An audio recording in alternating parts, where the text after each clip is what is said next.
وسبوتين تهليجي دالك باكستان آبيه نيوكلييركا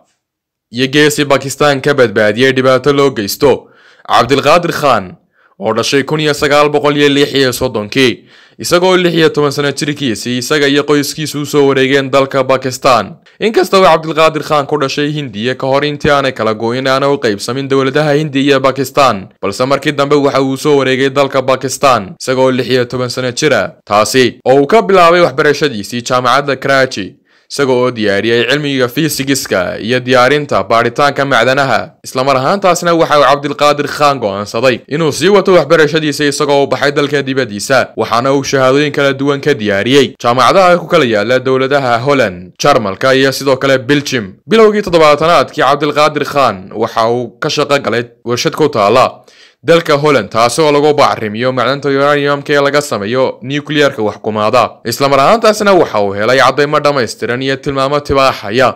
in la sameyn karo nuclear 1974 ay dawladda Hindiya tijaabisay nuclear-kii ugu horeeyay oo Abdul Qadir Khan iyo dhammaan Pakistaaniyiintu ay u arkayeen taasi inay dhibaato ku tahay shacabka iyo dalweynaha Pakistan waxaana Abdul Qadir Khan fariin gaaban u soo diray madaxweynihii talada hayay xilligaasi Farkheel Ali Bhutto waxaana uu ka codsaday in la sameeyo nuclear warshad lagu sameeyo isagoo ugu soo jawaabay madaxweynuhu in xataa haday kalifto in cawska loo cuno la sameyn doono warshad noocaasi ah taasi oo keentay in Abdul Qadir Khan looga yeero caasimada dalka Pakistan ee Islamabad waxaana Abdul Qadir Khan bilaabay diyaarinta warshad qarsoodi ah oo lagu sameyn doono hubka nuclear-ka isagoo 6 sanad kadib ku guuleystay sameynta warshad dhismaheedu qaatay 20 sanadood iyadoo 1986 ay Pakistan tijaabisay qaraxii ugu horeeyay ee dhulka korkiisa ee hubka samaysan nuclear-ka dawladda Pakistan ayaa 1998 noqotay dawladda labaad ee ku hubaysan nuclear-ka ee la jaarka dalka Hindiya waxa sidoo kale ay noqotay dawladda toddobaad ee haysta hubka nuclear-ka iyadoo noqotay dawladdii ugu horeysay ee Islaam ee haysta hubka wax kumaada nuclear-ka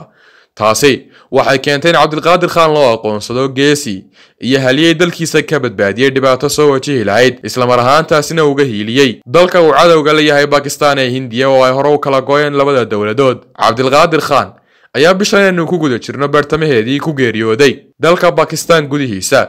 isagoo xanuun u jiifay mid ka mid ah dhakhaatiirta ku yaala gudaha dalkaasi